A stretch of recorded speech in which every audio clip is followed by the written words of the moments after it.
Samedi 12 avril 2025, dans le cadre de la 18e édition du festival Made in Asia à Toulouse, du 27 mars au 12 avril, une rencontre était organisée à la librairie Ombre Blanche avec l'anthropologue Renyu Hu, chargé de recherche au CNRS et membre du laboratoire interdisciplinaire Solidarité Société Territoire, centre d'anthropologie sociale. Renyu Hu est spécialiste de la famille, du genre et de la parenté en Chine contemporaine, de la santé et la globalisation, et de la procréation médicalement assistée et la gestation pour autrui.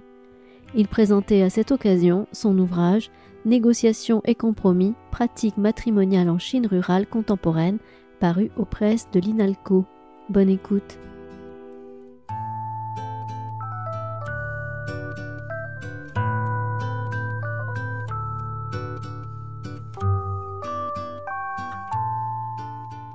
Bien, bonjour à tous d'abord et à toutes. Je voulais remercier Renyu Hu d'avoir accepté cette invitation à la librairie Ombre Blanche. Cette invitation et on a un grand plaisir de travailler chaque année. C'est bien ça, messieurs. Il y a 2 représentants masculins de l'association avec l'association Made in Asia. Donc voilà, nous recevons Renyu Hu dans ce cadre-là. Alors c'est un schéma un peu particulier, mais nous le faisons quelquefois à la librairie. Renyu va nous présenter son livre sur les pratiques matrimoniales en Chine contemporaine, et puis pendant, je sais pas, 30-40 minutes, et puis ensuite, évidemment, les questions seront plus que favorables. Voilà, il y aura une forme de discussion entre nous. Voilà. Renyu, je te passe le micro. Très bien. Et tout d'abord, merci beaucoup aux organisateurs et organisatrices du festival Made in Asia, mais aussi à la librairie Ombre Blanche de m'avoir invité de faire une présentation ici sur mon livre intitulé Négociations et compromis, pratiques matrimoniales en Chine rurale contemporaine. Et donc, avant de commencer, je vais quand même me présenter rapidement. Donc, je suis chercheur au CNRS, donc chargé de recherche, anthropologue, et rattaché dans un laboratoire ici à Toulouse, donc à l'université de Toulouse Jean Jaurès, donc au Mireille, centre d'anthropologie sociale. Donc, je suis ici, je suis à Toulouse depuis à peu près 2 ans maintenant. Et voilà, je suis toujours en train de connaître la ville. Donc, avant, j'étais du coup à Paris, faire mes études et puis travailler aussi à Paris. Et donc, ce livre est issu donc de mes recherches doctorales, donc réalisées à l'INALCO entre 2013 et 2018, portant donc sur le même sujet, donc les pratiques matrimoniales en Chine rurale. Et je l'ai donc transformé en livre, ce qui est assez classique. Pour les chercheurs. Donc, c'est aussi mon premier livre. Donc, je suis très content de le présenter ici à la librairie Ombre Blanche. Et donc, pour la présentation d'aujourd'hui, je vais tout d'abord donc parler un petit peu de l'organisation et la structure du livre avant de rentrer vraiment dans les détails. Mais comme voilà, on n'est pas une conférence vraiment scientifique, donc je ne vais pas faire toutes les théories, tout ça, qui je pense qui vont être un peu ennuyeux. L'idée, c'est vraiment pour présenter globalement ce qui se passe actuellement en Chine, en milieu rural, donc comment les jeunes se marient, voilà, et tous les différents types de relations familiales aussi en milieu rural. Et je pense que voilà, du coup, je vais essayer d'organiser la conférence en posant plusieurs questions et puis essayer d'y répondre. Donc voilà, pour lancer voilà un peu la pierre. Et puis après, bien sûr, après ma présentation, ce sera vraiment chouette de pouvoir échanger avec vous aussi. Donc n'hésitez pas à poser des questions. Et donc c'est un livre sur le mariage en Chine rurale et surtout après l'époque maoïste. C'est-à-dire après la mort de Mao Zedong, donc 1976. Et moi, du coup, je travaille vraiment sur la Chine contemporaine. Et ainsi qu'après la mort de Mao, il y a beaucoup de choses qui se passent en Chine. Donc, il y a des grands changements. Par exemple, déjà, il y a lancement de la politique de l'enfant unique, que vous connaissez certainement. Donc, entre 1979 et 2015-17, voilà, à peu près. Et après, ben, il y a des changements parce qu'il y a la politique de 2 enfants et après 3 enfants. Et maintenant, la Chine face à un problème un peu différent, c'est qu'on manque d'enfants. Voilà, il y a trop de personnes âgées et du coup, voilà, on voit que les politiques sont en train de changer. Voilà, ça, ce sont des choses que je peux parler peut-être petit peu plus tard dans les discussions. Et deuxième chose importante à souligner avant de commencer à présenter le livre, c'est que justement, après la mort de Mao, il y a aussi des grandes réformes politiques et sociales, surtout avec un grand gouverneur chinois, donc Deng Xiaoping, donc voilà, et qui a lancé justement les réformes d'ouverture, ce qui fait que la Chine a commencé à ouvrir donc sa porte à l'extérieur, et il y a aussi des changements très significatifs dans le domaine économique, et parce que voilà, on voit que avant c'était soi-disant communiste, et maintenant ben, une sorte de socialiste mais à la chinoise, voilà. On peut dire que l'économie a beaucoup changé, et surtout ce qui est important à noter, c'est que ben, il y a un phénomène de migration interne en Chine, du milieu rural au milieu urbain. C'est quelque chose que je vais beaucoup parler aussi tout à l'heure. Et que parce que avant, pendant l'époque maoïste, et même un peu après, hein, dans les années fin des années 70 et dans les années 80, ben, il y a un système d'enregistrement de foyers en Chine, ce qui fait que les gens ne peuvent pas se déplacer facilement, surtout entre milieu rural et milieu urbain. Donc il y a ce système-là qui fait que on a créé 2 sortes de catégories hein, des personnes. Donc il y a une catégorie des gens qui sont, par exemple, des fonctionnaires qui travaillent pour l'État et qui sont payés par l'État, bien sûr, qui ont une vie un peu plus facile, voilà, qui ont un système d'assurance aussi, voilà, de sécurité sociale, qui sont en milieu urbain. Et d'un autre côté, il y a des gens qui ont, soi-disant, ce type de pièce d'identité rurale, ce qui fait qu'ils ne peuvent pas vraiment travailler librement en ville. Mais après les réformes économiques et sociales, donc dans les années 90, ben, c'est un grand changement parce que les jeunes ruraux chinois peuvent obtenir une sorte de résidence, enfin une carte de résidence temporaire en ville pour pouvoir travailler. Et là, ça crée bien sûr de mobilité entre milieu rural et urbain. Ça crée aussi beaucoup de changements dans les valeurs familiales et puis dans aussi leur trajectoire de vie personnelle. Et tout ça, je pense, ben, je vais présenter un peu plus tard. Et voilà, donc ce sont les 2 grandes choses à noter. Donc la politique de l'enfant unique et le phénomène de migration entre milieu rural et milieu urbain. Et donc ce livre-là et d'une recherche donc scientifique, anthropologique, donc à partir d'une approche très classique en anthropologie, c'est-à-dire de collecter des données ethnographiques à partir d'une inscription personnelle de longue durée dans un lieu fixe. En l'occurrence, là, j'ai travaillé vraiment sur mon village natal. Donc, ce que veut dire, c'est que je connais très très bien le village, je connais très très bien la vie des gens aussi, et c'est à partir de cette expérience-là que j'ai pu collecter des données et ensuite j'ai réalisé des analyses et du coup essayer de faire quelques résultats. Et j'ai quand même pris un peu de notes pour ne pas oublier des choses.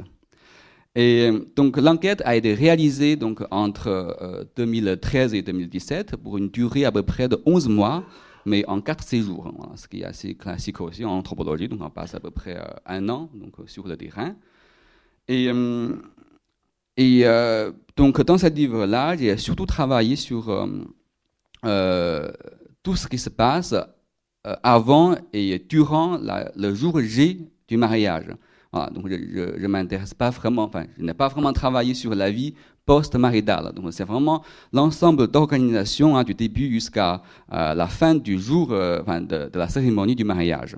Donc, en l'occurrence, il y a quelques étapes importantes. Hein. Donc, d'abord, le choix du conjoint. Voilà, pour se marier, il faut d'abord trouver quelqu'un avec qui on va se marier. Et une fois le choix du conjoint est fait, ben, il y a différentes négociations entre les 2 familles. Voilà, par exemple, il y a on dit les prestations matrimoniales, ça veut dire, par exemple, le prix de la fiancée, la dot, donc tout ça qui sont échangés entre les 2 familles. Et il y a ce type de négociations-là qui sont très importantes à analyser. Et entre-temps, il y a une nouvelle pratique rituelle que j'ai beaucoup travaillé dans ce livre-là. C'est la pratique de photographie en robe nuptiale. C'est-à-dire, aujourd'hui en Chine, les jeunes ruraux comme les jeunes urbains, ils commencent à faire des séances de photos. Voilà, ça veut dire ils s'habillent en robe de mariée et en costume de fiancé, ou encore différents types de tenues pour essayer de se faire photographier. Et c'est aussi une pratique qui est assez intéressante à analyser parce que cela nous permet de mieux comprendre le rapport de genre entre les deux sexes dans le mariage, mais aussi de comprendre un petit peu quelles sont les différences entre cette pratique-là en milieu rural et en milieu urbain. Parce qu'en Chine, justement, je viens de dire aussi qu'il y a une grande disparité entre le milieu rural et urbain, ce qui fait que les pratiques ne sont pas toujours les mêmes. Et c'est ça qui est intéressant à analyser aussi. Et une fois que tout ça qui sont faits, ben voilà, il faut quand même choisir quel moment on va se marier. Parce qu'on ne se marie pas à n'importe quel jour. Et donc j'ai passé justement un chapitre à essayer de comprendre pourquoi aujourd'hui les Chinois en milieu rural, ils vont organiser leur mariage quasiment que durant la période du Nouvel An chinois. Alors qu'avant, ce n'était pas le cas. Un peu comme en France, on sait que ce n'est pas le cas non plus parce que il y a certains jours qui sont vraiment très favorisés pour le mariage, comme déjà les week-ends. Et puis, il y a des jours fériés aussi, où il y a un peu plus nombre de mariages qui ont lieu. Mais en Chine, en milieu rural, c'est vraiment pendant la période du Nouvel An chinois. Donc, j'ai essayé de comprendre pourquoi il y a ce type de saisonnalité ou de temporalité de mariage.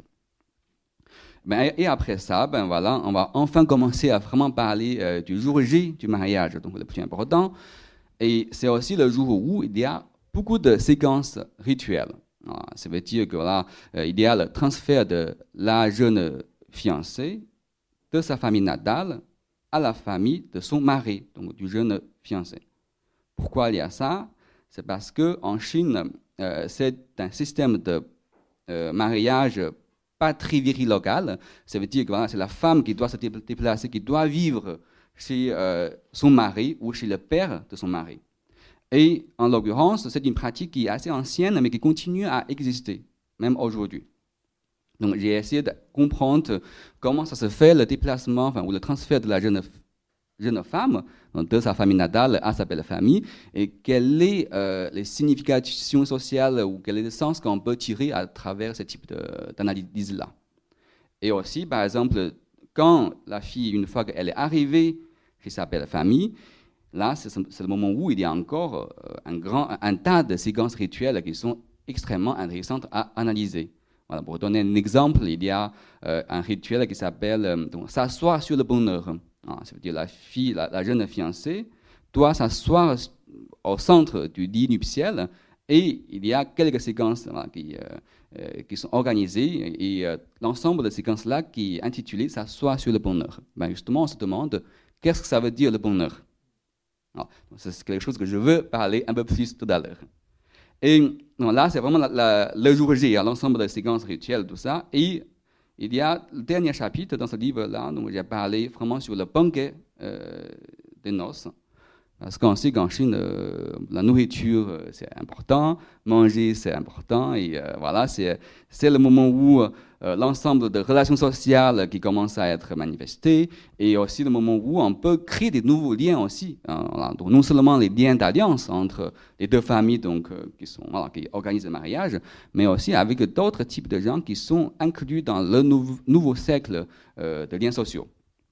Et ce qui est intéressant aussi, c'est un chapitre un peu conclusif, parce qu'à travers la nourriture, le banquet, donc les relations sociales, on peut aussi observer un petit peu ce qui change dans les relations humaines.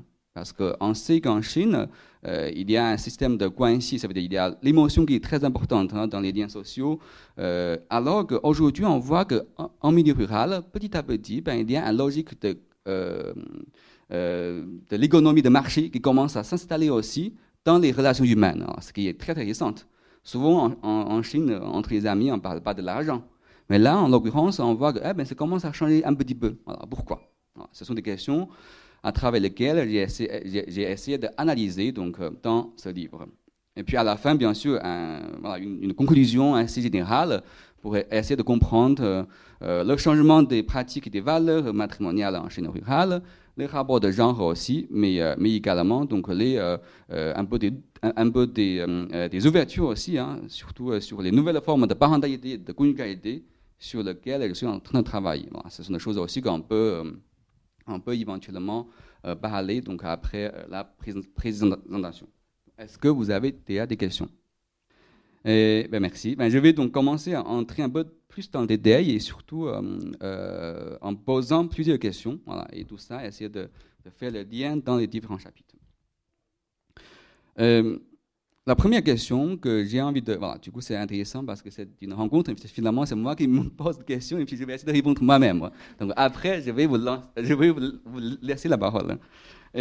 Donc déjà, la première question que je voulais me demander, en tout cas dans ce livre-là, c'est de comprendre est-ce que le déséquilibre, donc le sexe ratio en Chine, a un impact sur le marché matrimonial en Chine. Parce qu'on sait que traditionnellement, en Chine, il y a une préférence nette des garçons sur les filles.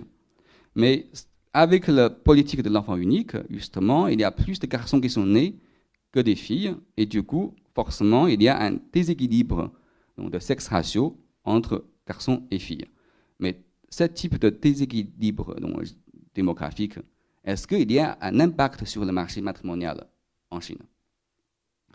Et pour donner quelque chose d'assez général, hein, parce qu'on ne va pas rentrer vraiment dans le détail, et il y a une grande différence entre le milieu rural et le milieu urbain, encore une fois.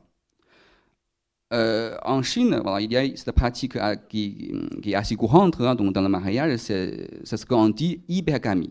Ça veut dire quoi, hypergamie? Ensuite, homogamie, ça veut dire deux personnes voilà, qui sont à peu près dans la même situation sociale, économique. Voilà, du coup, ce sont des mariages qui, voilà, assez classiques. Mais en Chine, c'est une sorte de hypergamie. Imagine qu'on peut classer les hommes, les jeunes célibataires masculins, donc jeune homme célibataire, jeune femme célibataire, de 1 à 5. Voilà. Imagine que numéro 1, c'est vraiment les gens les plus dotés, quoi. C'est pas les plus beaux, les plus riches, le meilleur travail, qui ont plusieurs appartements à Pékin, voilà, qui sont classés numéro 1. Et numéro 5, ce sont les gens les plus pauvres, vraiment célibataires, voilà, en milieu rural, qui n'ont pas d'argent, qui ont des parents qui sont malades, il faut s'en occuper aussi. Voilà. Pour les filles aussi, imagine qu'on va classer de cette même manière-là, de 1 à 5. Et on voit que comme un système hypergamie, ça veut dire que c'est souvent des filles qui ont un statut inférieur, qui voulaient chercher un garçon qui a un statut légèrement supérieur. Imagine que voilà, les filles qui se situent en dernier rang, donc catégorie 5, qui va essayer de trouver un mari qui se situe par exemple en catégorie 4. Et puis il y a les filles de catégorie 4, trouver un mari de niveau 3. Et puis qu'est-ce qui reste à la fin? Ce qui sont restés, ce sont les filles en milieu urbain, très éduquées, c'est pas qui viennent de grandes familles, voilà, qui sont classées numéro 1. Voilà. Et du coup, elles sont restées. C'est un phénomène qu'on connaît très bien en Chine, donc le phénomène de femmes restantes en milieu urbain. Là, il y a des tas de chercheurs qui travaillent dessus. Et il y a un deuxième phénomène, donc ce sont les garçons qui sont restants. Ah, mais ça, ce sont les garçons qui sont vraiment au dernier rang. Ah, là, c'est du coup dans le milieu rural où j'ai fait mon enquête, mais on voit beaucoup de jeunes garçons hein, qui ont du mal à trouver une femme parce que la situation économique, le capital, c'est pas économique, social ou scolaire, ne leur permet pas de trouver une femme. Et là, en tout cas, c'est à peu près le contexte hein, du milieu rural dans le marché matrimonial. Du coup, on voit qu'il y a un déséquilibre. Il y a plus de garçons que de filles. Et les garçons, voilà, il faut que, justement, pour attirer, voilà, entre guillemets, pour essayer de trouver une femme, il faut montrer qu'ils sont capables, voilà, que ce soit financièrement ou que ce soit voilà, politiquement, voilà, qui sont bien placés dans... c'est pas dans le parti, par exemple, ou dans le pouvoir, dans les autorités locales. Et dans ce cas-là, comment faire pour les jeunes garçons un peu précaires de trouver une femme? J'ai deux petites questions. Oui. Alors, donc, pour la première question, donc, très importante justement sur l'échographie. Alors, on sait qu'officiellement, hein, c'est interdit. Alors, tout le monde sait qu'on ne peut pas sélectionner le sexe de fœtus hein, avec l'échographie. Donc, souvent, on ne dit pas non plus aux parents. Mais dans la réalité, c'est différent, hein, bien sûr. Et en milieu rural, en l'occurrence, dans la province ou dans ces villages ou dans les environs hein, où j'ai fait mon enquête, c'était arrivé, on dirait plutôt dans les années 80. Dans les années 80, et déjà, il y a beaucoup de pratiques hein, dans les hôpitaux bibliques, parce qu'à l'époque-là, il n'y a pas encore des hôpitaux privés.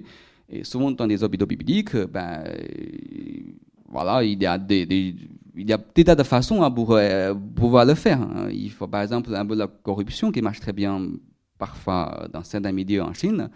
Tu donnes un peu d'argent, voilà, le médecin va le faire, l'échographie, puis tu vas savoir le sexe, et puis on va le faire avortement ou non. C'est assez classique en Chine. Et délai, donc, c'est une très bonne question. Effectivement, chose qui est intéressante à analyser. Et c'est qu'en milieu rural, justement, à l'époque où les gens ne peuvent pas trop aller en ville, justement, la délai, qui est une source énorme pour connaître qu'est-ce qui se passe à l'extérieur, même les chansons populaires, hein, si vous voulez.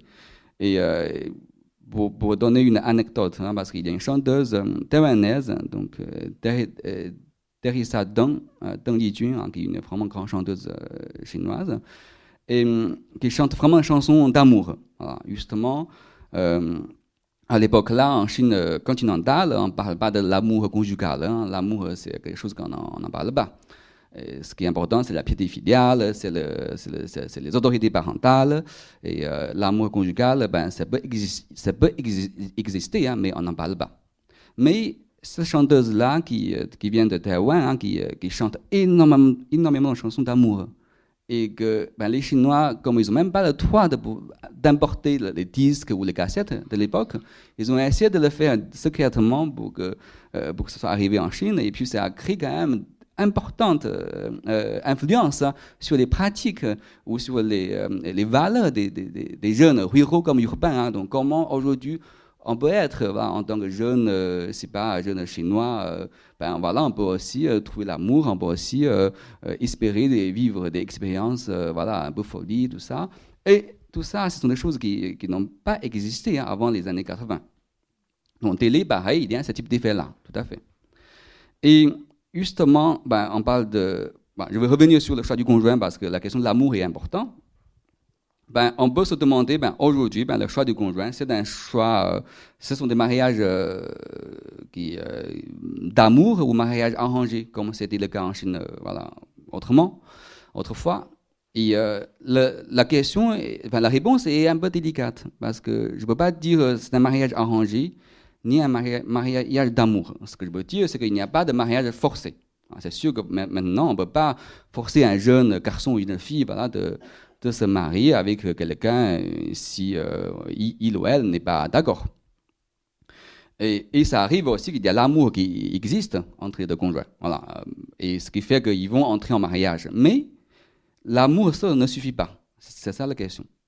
Justement, comme dans le contexte rural, et d'après les normes de hypergamie, il faut au moins que la famille de garçons qui arrive à prouver qu'il a un certain capital économique.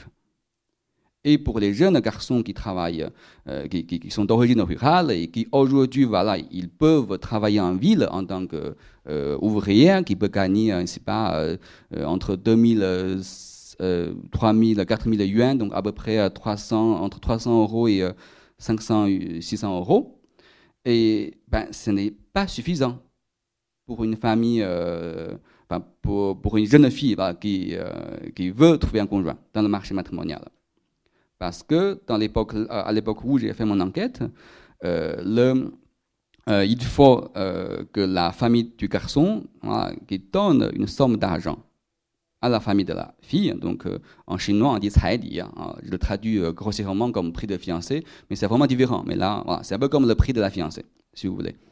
Et il faut donner ce prix-là à la famille de la fille pour que un mariage peut avoir lieu. Et la somme d'argent est énorme, hein, parce que en 2015, c'est à peu près 100 000 yuan, donc c'est 12 000 euros. C'est énorme. Imagine qu'un jeune garçon qui a 23 ans, comment il peut faire? Même s'il y a l'amour, qu'est-ce qu'il peut faire? Il doit être dépendant de ses parents. Donc c'est ses parents qui vont financer cet argent-là.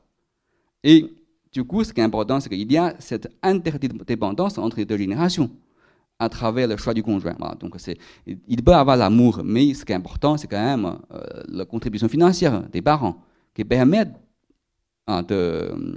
justement ce type de mariage peut avoir lieu.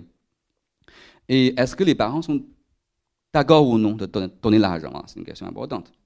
J'ai envie de dire que oui, la plupart des parents qui sont très d'accord, quitte à dépenser toutes leurs dépenses pour que leurs enfants, leurs fils arrivent à se marier, hein, parce que le mariage, justement, est une institution en Chine qui est rarement remise en question, même aujourd'hui. Encore une fois, c'est contrairement ici en France. On voit que le mariage en tant qu'institution qui est davantage remis en question depuis plus de 20 ans, je pense.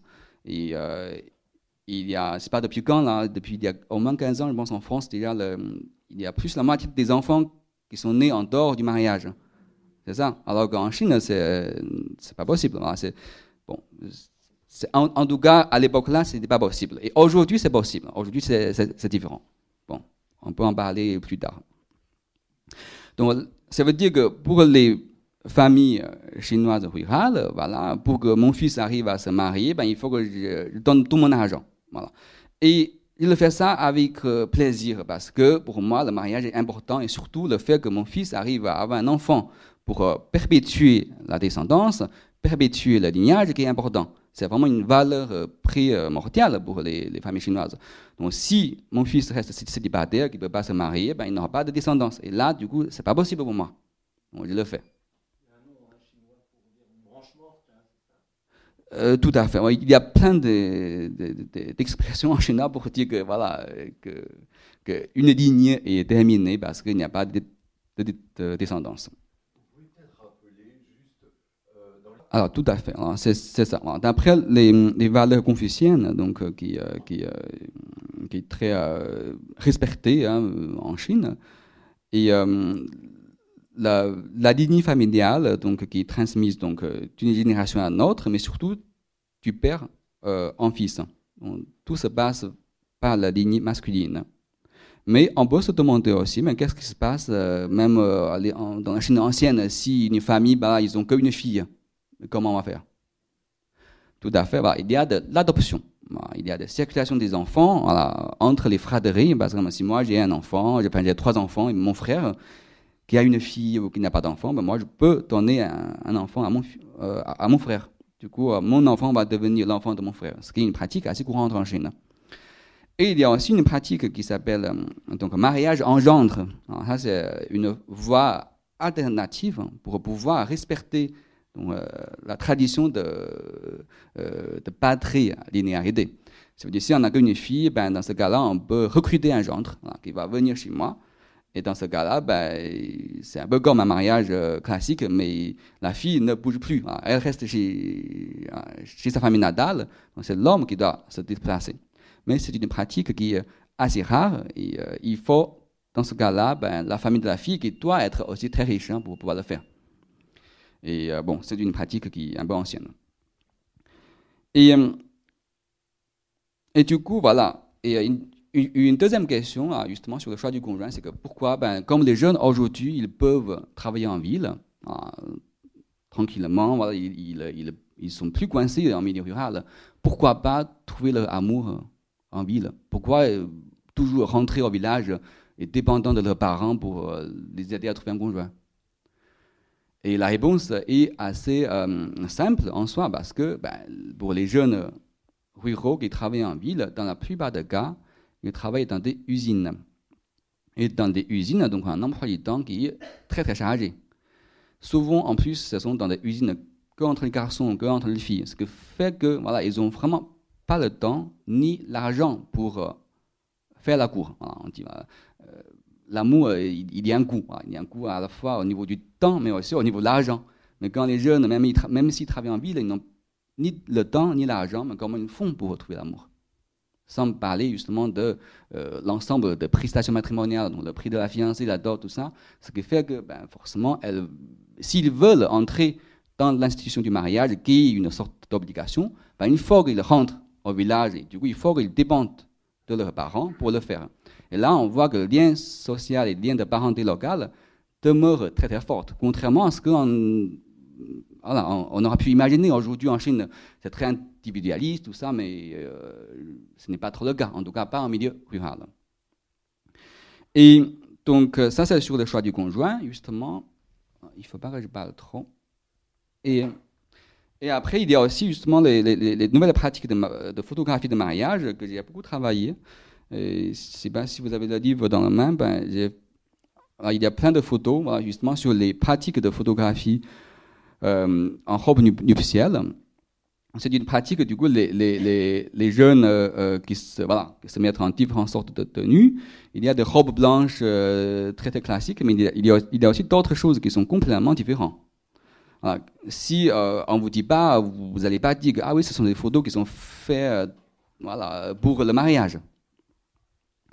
Et ce qui est intéressant, c'est qu'on voit que l'amour est toujours là. Alors, donc pourquoi, en fait, c'est ça qui est intéressant, c'est que l'amour il devient une norme sociale aujourd'hui pour légitimer un mariage. Mais on sait en même temps que les jeunes ruraux, ils n'ont pas beaucoup d'amour, mais dans leur pratique, ils font ça. Mais pourquoi? Voilà. Ça, c'est intéressant parce que on va revenir sur cette disparité, cette inégalité entre milieu rural et milieu urbain, parce que les jeunes urbains, justement, ils font ça. C'est une pratique, donc photographie de mariage, qui est une pratique d'abord née au Japon et en Corée, et après c'était introduit à Taïwan dans les années 80, et ensuite c'était introduit en Chine continentale dans les années 90, d'abord dans les grandes villes, donc à Pékin, Shanghai, tout ça, et puis dans les années 2000, c'était arrivé en milieu rural. Donc les jeunes ont dit, ah ben voilà, c'est extraordinaire. Tout le monde fait ça, c'est beau, c'est comme si on fait un mariage d'amour, et puis pour une fois, on peut s'éloigner de notre vie quotidienne pour expérimenter quelque chose d'extraordinaire. Et donc les jeunes le font. Pour dire assez grossièrement, c'est pour imiter une sorte de vie moderne donc, et urbaine, et capitaliste. Et ce qui n'est pas, encore une fois, la réalité. Donc ça c'est quelque chose de différent. Il faut vraiment garder ça en tête. Il y a la représentation de choses, et puis il y a la réalité. Il y a la possibilité de l'amour, mais il y a aussi la faisabilité. Et là, on sait qu'il y a possibilité de faire la cour, de trouver un conjoint librement, mais la faisabilité pour les jeunes ruraux est assez faible.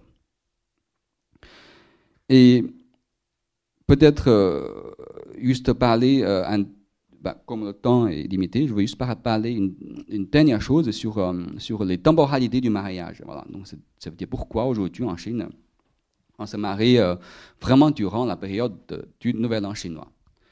Et le mariage, donc en soi, c'est une cérémonie qui est avant tout quelque chose de social. Voilà. Si on va se marier entre deux personnes, il n'y a pas de cérémonie, pour les Chinois, il n'y a pas de sens. Ce n'est pas le mariage civil qui compte pour eux, c'est le mariage rituel qui compte. Pour qu'une pratique rituelle soit célébrée, il faut avoir du gens. Il faut pouvoir réunir la plupart des gens. Et aujourd'hui, justement, quand on regarde les calendriers ou des activités des personnes rurales, on trouve un phénomène assez intéressant parce qu'il y a 3 calendriers qui permettent de réguler les activités des gens. Il y a un premier calendrier, donc qui est un calendrier agricole. Tout ce qui travaille encore dans le champ, il faut respecter un calendrier agricole. Imagine que pendant les saisons de récolte, on ne va pas se marier parce que personne n'est libre pour faire le mariage. Donc il y a un calendrier agricole qui doit être respecté. Mais comme on sait que les jeunes aujourd'hui qui partent en ville, qui travaillent en ville et dans les usines, mais là du coup c'est un autre calendrier de travail. C'est un calendrier grégorien, donc parce qu'en Chine aussi, aujourd'hui, on a le week-end, voilà, même si on ne respecte pas toujours 2 jours par semaine, mais on a aussi le week-end. Voilà, donc c'est un calendrier grégorien qui est respecté. Donc pour les jeunes qui travaillent en ville, ils rentrent peut-être 1 fois ou 2 fois pour voir leur famille, mais les autres temps, ils restent en ville, ils travaillent. Et il y a un 3e calendrier qui est un calendrier donc, rituel. Ça veut dire, voilà, dans la vie, il y a le Nouvel An chinois qui compte, il y a c'est pas les autres jours fériés, voilà, comme ici en France. Ce qui fait qu'on réalise que finalement, c'est la période Nouvel An chinois où les différents types de calendriers peuvent se converger en même temps. Et c'est à ce moment-là que ce soit les gens qui travaillent en ville, parce qu'ils rentrent dans leur village pour fêter le Nouvel An chinois, ou les gens qui travaillent dans le champ, aussi, c'est une période où il n'y a pas beaucoup d'activités productives. Ce qui fait que voilà, c'est le moment idéal pour organiser le mariage. Et peut-être je vais m'arrêter ici. Et puis, si vous n'avez pas de questions, je peux aussi présenter quelque chose sur une séquence rituelle. Justement, s'asseoir sur le bonheur, c'est assez intéressant. Je peux même vous dire un petit extrait sur cette rituel, si vous voulez. On a parlé de cette possibilité et faisabilité de l'amour. Mais encore une fois, pareil, ils sont tout à fait possibles. Tout à fait possible de vivre en milieu urbain. Mais quelle est la faisabilité pour eux?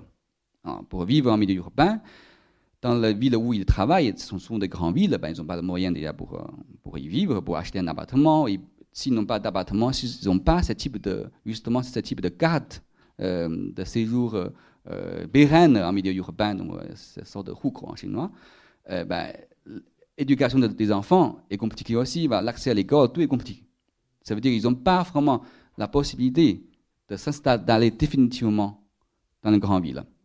Sauf si ils sont très riches, ils arrivent à acheter un grand appartement, et là, c'est bon, quoi, ils peuvent obtenir ce titre de séjour, voilà, entre guillemets, urbain, et c'est bon, tout est tranquille.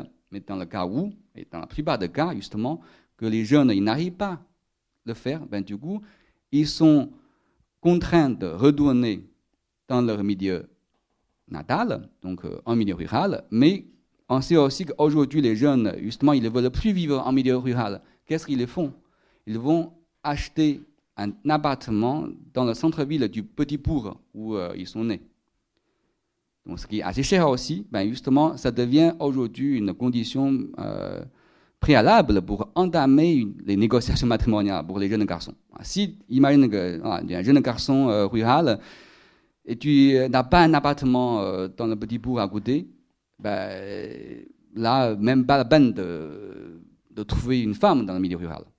Ça devient une condition. Justement, ça veut dire qu'il y a cette sorte d'entre-deux, entre les milieux urbains, donc grande métropole, mais pas non plus au village où les jeunes ne veulent plus retourner au village, ils ne veulent plus travailler dans le champ.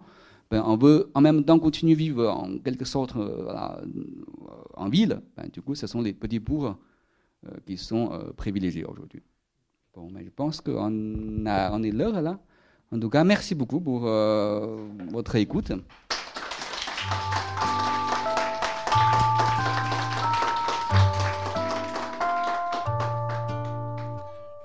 Il s'agissait de Renyu Hu, auteur de Négociations et compromis, pratiques matrimoniales en Chine rurale contemporaine, publié aux presses de l'INALCO lors de sa venue à la librairie Ombre Blanche le 12 avril 2025 à l'invitation du festival Made in Asia qui se tenait à Toulouse du 27 mars au 12 avril.